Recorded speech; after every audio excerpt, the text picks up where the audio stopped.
How to navigate a karmic relationship ending. And let's just say it as it is.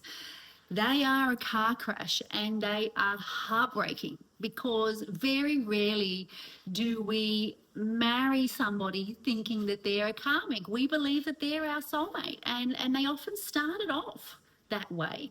And I came to writing a book about the love after divorce twin flame journey, not because I believed in the twin flame journey. In fact, I knew zero about the twin flame journey when I wrote my book. But what I had a very deep experience with is with karmics. All my clients were divorcing a certain type of person. And through my own professional education, I came to recognize that this was a karmic style relationship and that they hit all these markers. And when I went to write my second book and I was researching about karmics and soulmates, was when I came to actually understand the twin flame journey and what that was, and the growth and ascension journey that is love. And so I have a deep understanding about karmics. I published this book in 2022, and it was an education for me about the growth journey that is love. And so I feel for you immensely if you are going through the process of trying to end a marriage to a karmic. It is tough because they want you to stay a low vibrational version of self to facilitate their life and to facilitate themselves. There is no greater example of conditional love than a karmic relationship. And what I mean by that is, I need you to stay a certain version of self and living a certain way and doing a certain thing for me to love you. And if you step outside of those bounds, then I'm going to come down on you, and how dare you. Now, when a karmic relationship ends, they like to use two things to manipulate and abuse you and to keep you stuck and to drag out the separation process. They like to use money and they like to use children. So that means they will drag out the legal process. They will drag out the actual ending. Like, even trying to end a relationship with a karmic gets tricky because they don't want to hear it. They are trying to loop you back into the cycle and to kind of almost gaslight and manipulate you into staying. It's like they don't even want to hear what you want to hear. And so a lot of my work with people in this space is about helping them communicate to a karmic in such a way that the karmic gets it, so that the marriage can actually end and move on to an actual financial separation. I will often see individuals here stuck living in the same house with a karmic for sometimes years because the karmic just won't take the message. But in my experience, it's also because the message has not been delivered in such a way that the karmic has realised, I've lost my power and control over the situation. So money and children get manipulated and abused here so that they look like the victim, and so that you, or the person that's wanting to leave, looks like they're selfish and they're the abuser. And so the legal system can get really utilised here. Dragged out, they don't respond to lawyers. They're slow to get a lawyer. I mean, I can't tell you how much I see that. They're slow to get a lawyer. Their lawyers are slow to respond because they're slow to give the lawyer the information. Their sense of entitlement, their anger, their how dare you do this to me kind of energy is cognizance with the karmic relationship ending. The heartbreaking element to a karmic relationship ending is that so often the person who's wanting to leave it didn't really see it as a karmic relationship. They often had a very low standard or expectation about love. And so that individual has often self-abandoned their needs to please others, to please the family, to keep the peace. They've bitten their tongue.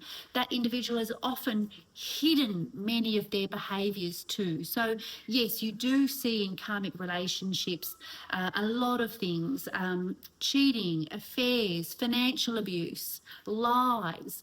But I want to let you know that it's always mirrored. It always falls on both sides of the line. It's just that it's hidden. A karmic relationship has a deep shadow.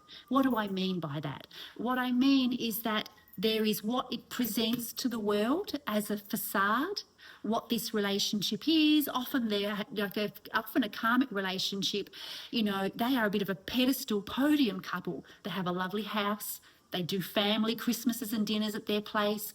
A lot of people often look to these relationships and think goals, because the shadow element is so well hidden that nobody kind of sees it. Nobody really knows what's going on behind closed doors, or what's going on when the other partner isn't looking, or what both individuals are really thinking in their heads, or really wishing they could do if only they weren't younger, or if only it wasn't going to break up the family, or if only I wasn't going to lose at least 50% of my money and the lifestyle I've come to live, or I don't want people to see through my false self-identity. Many of these relationships are held together by the desire to be continued to be seen in a certain way.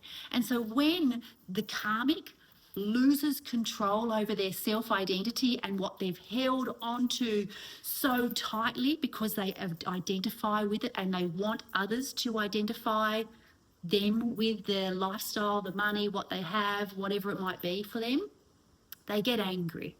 And so that is why they utilise money and children. They can often turn family members, social circles against individuals because of their need to be seen as the victim and to come out on top, because then that at least gives them a self-identity of having been wronged but having won. And so a karmic relationship ending is heartbreaking. So if you're going through this, how to navigate it, I want you to know that you need to transcend your patterning of people pleasing, not having strong boundaries, of not standing up for yourself, not expressing yourself through your throat chakra strongly enough, like land that plane, say it as it is, don't fluff. Just say it. That all those versions of patterning that have allowed the marriage to last for as long as it did, you must break up with that patterning entirely, and you must approach the ending of this marriage with a high degree of self-empowerment, of confidence, of owning your truth, and of owning the life that you want to step into and the version of self that you're wanting to bring to life that you feel you can't bring to life in that relationship. I do need you to treat it like a marathon, not a sprint, because karmic relationships ending, they tend to be drawn out. And so your self-care, your self-love, looking after your health, looking after your mindset, surrounding yourself with people that are going to lift you up, that believe in you, that have got your back here, is going to be extremely healthy and beneficial for you and support you emotionally through a longer process than it should be. Because for many soulmates, when they separate, I can't tell you, and it was my experience, when a soulmate relationship ends, they sit across from each other at the dining table or the coffee table, and they just amicably separate their finances and the children through one or two conversations. A soulmate relationship, when it ends, that neither individual has any desire to punish the other or to wrong the other or to come out like a victim. It's just, yes, you might have a bit of, I'm not a biggest fan of you right now, but there's no desire to punish. In this situation, when a karmic relationship ends, they desire to punish you. to drag your ass across the coals, to destroy you financially sometimes, to break you emotionally. They don't actually really want to see you move on and see you be happy. And so you must look after yourself. You must treat it like a marathon. If you're going through this, what is the third thing that I would love for you to do? I need you to understand that you need to step into a new version of self. Because if you stay the old version of self with the same behaviours and patterning that existed in your marriage, then you're only going to create for yourself a karmic cycle next, a shade of the same shit, just with a different body. And what is the point of putting yourself and your children through such a scenario if it doesn't actually make a better person out of you? What is the point of doing that to everybody? So I want you to fully own that I am going to alchemize, turn the shit into gold, okay, and alchemize that into making me into my best version of self. I'm going to become a better person because of this. I'm going to make better choices. I'm going to choose a better life for myself. And this leads to my fourth point. If you are navigating a situation where your children are being turned against you or emotionally manipulated or assigning more with the other person than you because of this whole dynamic, I need first to acknowledge this is absolutely heartbreaking, okay? There's nothing worse than your children turning against you and seeing you like the bad person and not understanding your side of the story and your viewpoint.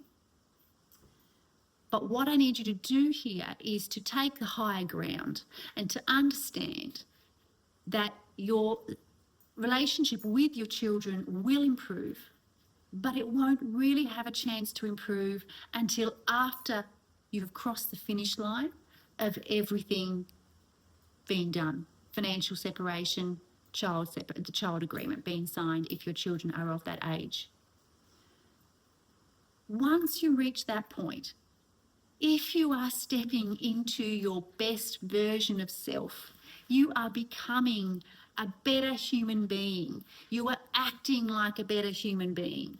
You're doing wonderful things with your life. You are making beautiful choices. If they see you doing great in your career, if they see you in a loving relationship, I want you to know that your actions are going to override any words of shit that have been thrown at you that was unfair. You start actually showing to your children the truth of you and the truth of the situation.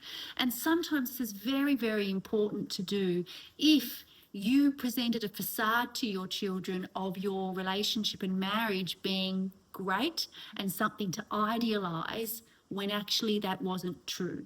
Because what that can do for teenage and adult children is they have a belief about your marriage that was false.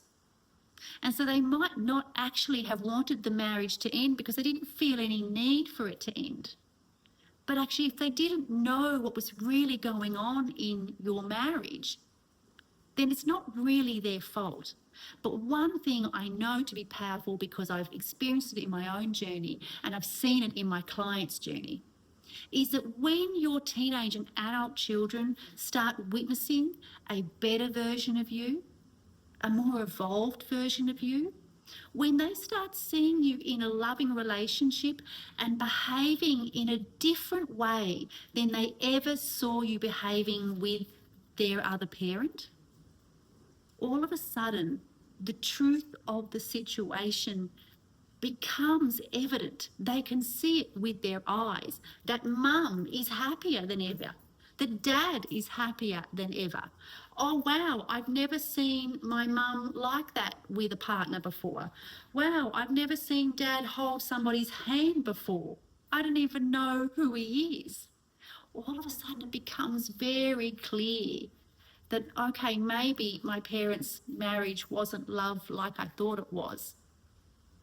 And this is something that the children then have to navigate in terms of what they were modelled and idolised and actually the truth of the situation. And I make this fourth point like this because I so often have to navigate clients through this because adult children can have a very set view of what should happen here. And why shouldn't they if you actually modelled and idolised to them a facade? And if they didn't know the truth about your marriage, you know, you cannot be angry at your children for wanting something to stay the same if they didn't actually realise how unhealthy or how unloved something was in.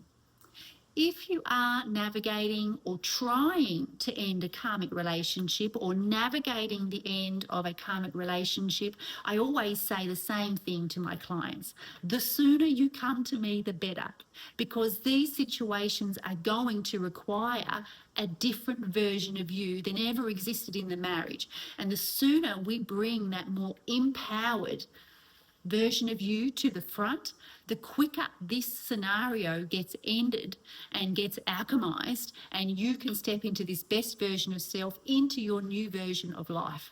Because as soon as you do that, you silence the haters, you silence any criticism that's being thrown at you, and you actually start showing to the world who I really am and who I really can be, something that you couldn't be within a karmic relationship.